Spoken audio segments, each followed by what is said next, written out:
अरे क्लास 7 के मेरे धुरंधरों, कैसे हैं आप सब। मैं हूं आपका अपना सौरभ भैया। और फाइनली आ गई है आपकी एकदम नई नवेली 8 ग्रेड अभ्यास पुस्तिका। आज हम क्लास 7 इंग्लिश के एकदम मजेदार और कॉमेडी वाले चैप्टर यानी लेसन 2 द वाइस मैन के अखाड़े में। चलिए सभी सवालों का एकदम धुआं धुआं करते हैं।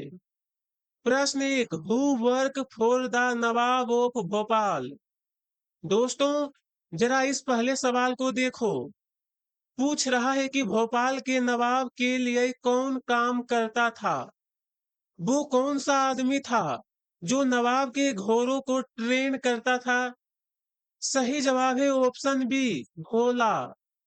बच्चा पार्टी, चैप्टर की शुरुआत में ही बताया गया है कि भोला एक हॉर्स ट्रेनर था जो भोपाल के नवाब के यहाँ काम करता था। बस ऑप्शन बी पर टिक लगाओ। प्रश्न 2, what did the Nawab give to Bhola. अब इस दूसरे सवाल पर फोकस करो। पूछ रहा है कि जब भोला रिटायर हुआ तो नवाब ने उसे इनाम में क्या दिया। सही जवाब है ऑप्शन सी, ए कोल्ट मतलब घोड़े का बच्चा जिसे हम बछड़ा भी कहते हैं। दोस्तों, नवाब ने भोला के काम से खुश होकर उसे रिटायरमेंट पर एक घोड़े का बच्चा गिफ्ट किया था। प्रश्न 3, why did Bhola exchange the हेन फॉर मैंगोस। लो आ गया एक और मजेदार सवाल। पूछ रहा है कि भोला ने मुर्गी के बदले में आम क्यों ले लिया। अरे धुरंधरों, मुर्गी देकर हरे आम कौन लेता है भला। सही जवाब है ऑप्शन डी, यानी हीज वाइफ लव मैंगो चटनी। मतलब उसकी पत्नी को आम की चटनी बहुत पसंद थी। मेरी पलटन, भोला को लगा कि शांति को खट्टी खट्टी आम की चटनी अच्छी लगती है, इसलिए उसने मुर्गी देकर वो हरे आम ले लिया।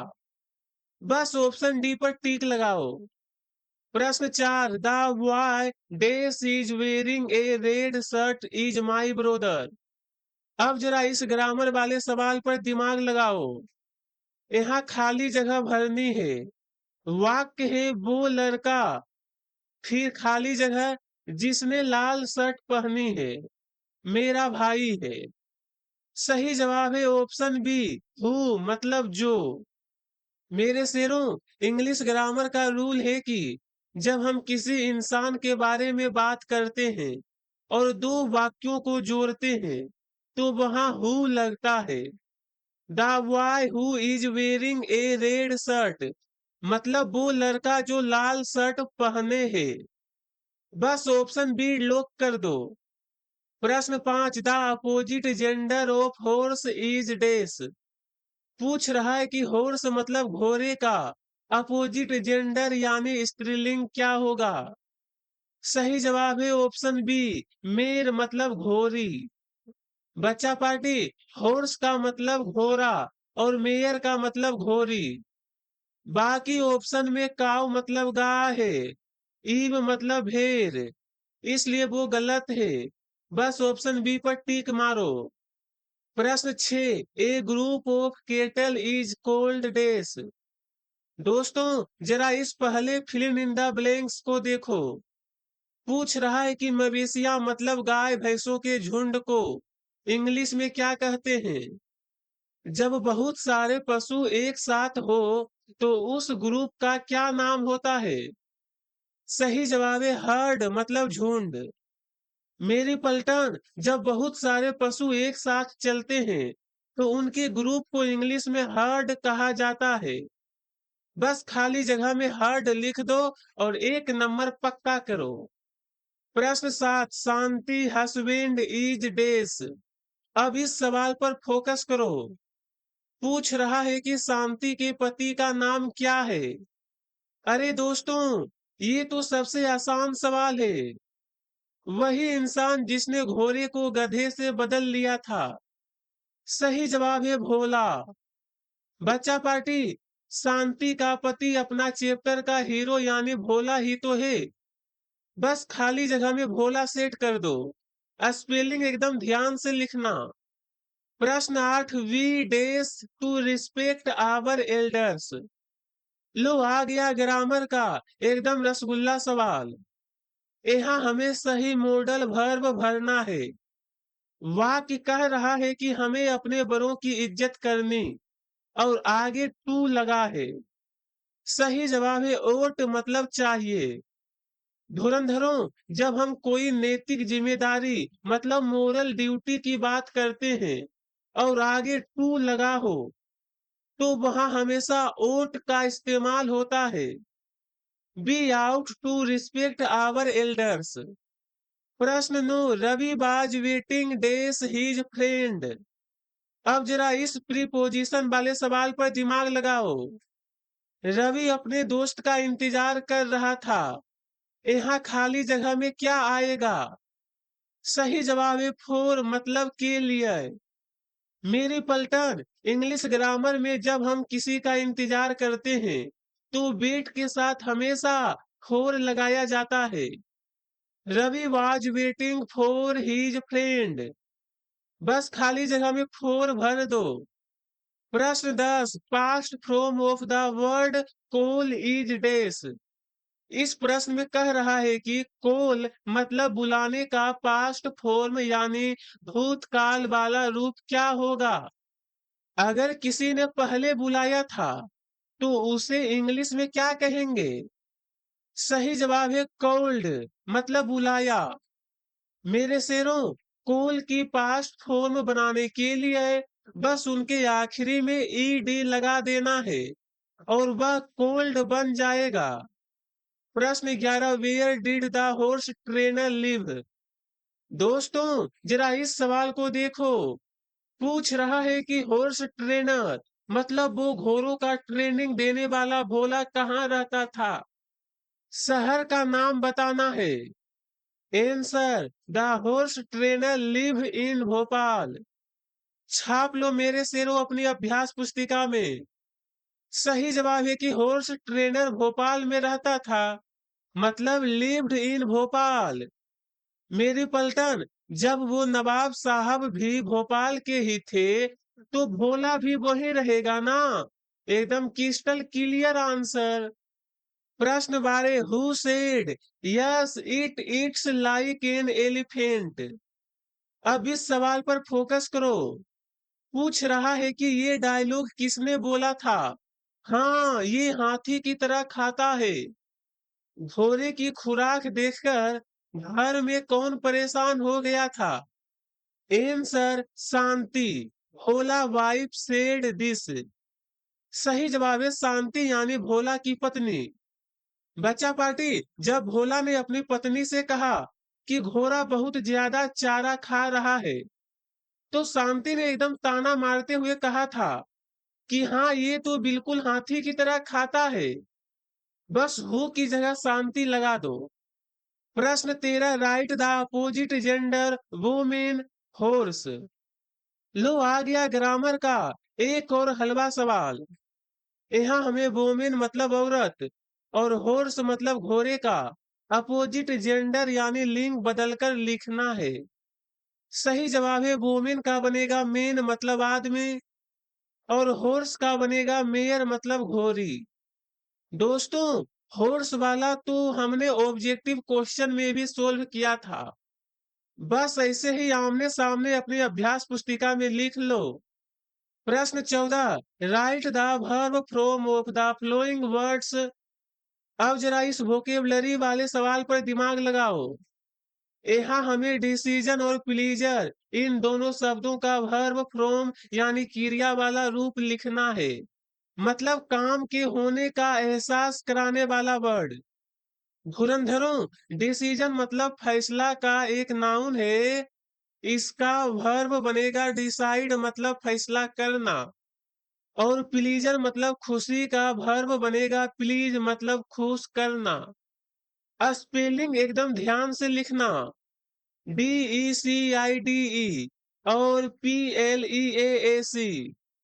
प्रश्न 15, how would you handle the situation if you were Bhola. पूछ रहा है कि अगर आप भोला की जगह होते तो इस सिचुएशन को कैसे हैंडल करते? क्या आप भी घोड़ा देकर आम की चटनी के लिए आम ले लेते? Answer: If I were Bhola, I would not exchange the horse for a donkey or other cheap things. I would sell it in the market for money. सही जवाब है कि अगर मैं भोला की जगह होता तो मैं घोड़े को गधे या किसी और सस्ती चीज से बिल्कुल नहीं बदलता। मैं उसे बाजार में पैसों के लिए बेच देता। मेरे शेरों, बेवकूफी की भी हद होती है ना। नवाब ने इतना महंगा घोड़ा दिया था और वो इसे आम के बदले ले दे आया। एकदम 100% फुल मार्क्स वाला आंसर है ये। प्रश्न 16, why did Bhola want to buy a hen instead of a sheep? दोस्तों, जरा इस सवाल को देखो। पूछ रहा है कि भोला ने भेड़ के बजाय मुर्गी क्यों खरीदनी चाहिए। मतलब जब उसके पास भेड़ आ गई थी तो उसने उसे मुर्गी से क्यों बदल लिया? Answer: Bhola wanted to buy a hen instead of a sheep because he thought that a hen would eat less than a sheep. छाप लो मेरे शेरों अपनी अभ्यास पुस्तिका में। सही जवाब है कि भोला ने भेड़ के बदले मुर्गी इसलिए ली क्योंकि उसे लगा कि मुर्गी भेड़ से कम खाएगी। मतलब ए hen would eat less than a sheep। मेरी पलटन, उसका दिमाग सिर्फ यही चल रहा था कि किसी तरह जानवर का खाना कम किया जाए, इसलिए वो घाटे का सौदा करता जा रहा था। प्रश्न 17, what was the opinion of Bhola and his wife selling the horse? अब इस सवाल पर फोकस करो। पूछ रहा है कि घोड़े को बेचने को लेकर भोला और उसकी पत्नी की क्या ओपिनियन यानी राय थी। दोनों ने इतना महंगा घोड़ा बेचने का फैसला आखिर क्यों किया था? Answer: the opinion of Bhola and his wife was to sell the horse because it ate a lot of fodder and it was very expensive to feed it. सही जवाब है कि उन दोनों की राय घोड़े को बेचने की थी क्योंकि वो बहुत ज्यादा चारा खाता था और उसे खिलाना बहुत खर्चीला हो गया था। मतलब it ate a lot of fodder and it was very expensive to feed it. बच्चा पार्टी, भोला ठहरा एक सीधा साधा इंसान। उससे हाथी जैसा खाने वाला घोड़ा का खर्चा नहीं उठाया जा रहा था। बस इस आंसर को अपनी अभ्यास पुस्तिका में उतार लो। प्रश्न 18, it eats like an elephant, change into negative sentence. लो आ गया ग्रामर का एकदम हलवा सवाल। वाक्य है it eats like an elephant, मतलब ये हाथी की तरह खाता है। हमें इसे नेगेटिव यानी नकारात्मक वाक्य में बदलना है। चलिए दोस्तों, इसमें नोट का तड़का लगाते हैं। Answer: it does not eat like an elephant. धुरंधरों, इंग्लिश ग्रामर का रूल है कि जब वर्ब में एस या ईएस लगा हो, जैसे यहाँ इट्स है, तो नेगेटिव बनाते टाइम हम डज नॉट लगाते हैं और वर्ब का एस हटा देते हैं। इसलिए इट्स बन गया डज नॉट इट। एकदम 100% फुल मार्क्स वाला लॉजिक है ये। प्रश्न 19, रीड द पैसेज केयरफुली। दोस्तों, जरा इस पैसेज को ध्यान से देखो। भोला का दिमाग कैसे गधे से भेड़ पर आ गया और साथ में कुछ मजेदार ग्रामर भी है। चलिए मेरी पलटन, एक एक करके सबका 100% सटीक आंसर स्क्रीन पर सेट करते हैं। First, who saw a women with A ship? Answer: Bhola saw a women with A ship. Second, why did Bhola think of buying A ship? Answer: Bhola thought by buying A ship because he thought his wife would like to Have a sheep in place of a donkey. Third, how do you think animals help us? Answer, animals help us in many ways. They give us milk, wool and eggs and also help in carry heavy load. Fourth, he work hard, days he pass. Answer, so or end. Fifth, give the opposite gender of women. Answer, men. एकदम स्वाहा कर दो इन पांचों को। बच्चा party, line by line ध्यान से समझो। पहले सवाल में पूछा है कि भेड़ वाली औरत को किसने देखा? तो पैसेज में साफ साफ लिखा है कि भोला ने देखा। तो हम लिखेंगे भोला saw a woman with a sheep। दूसरे में पूछा है कि भोला ने भेड़ खरीदने की क्यों सोची? दोस्तों, उसे लगा कि उसकी पत्नी शांति को गधे से ज्यादा भेड़ पसंद आएगी, इसलिए हमने पैसेज की लाइन ही लिख दी। He thought his wife would like to have a sheep in place of a donkey। तीसरे में एक जनरल सवाल है कि जानवर हमारी मदद कैसे करते हैं? तो धुरंधरों, जानवर हमें दूध, ऊन और अंडे देते हैं और भारी सामान ढोने में भी मदद करते हैं।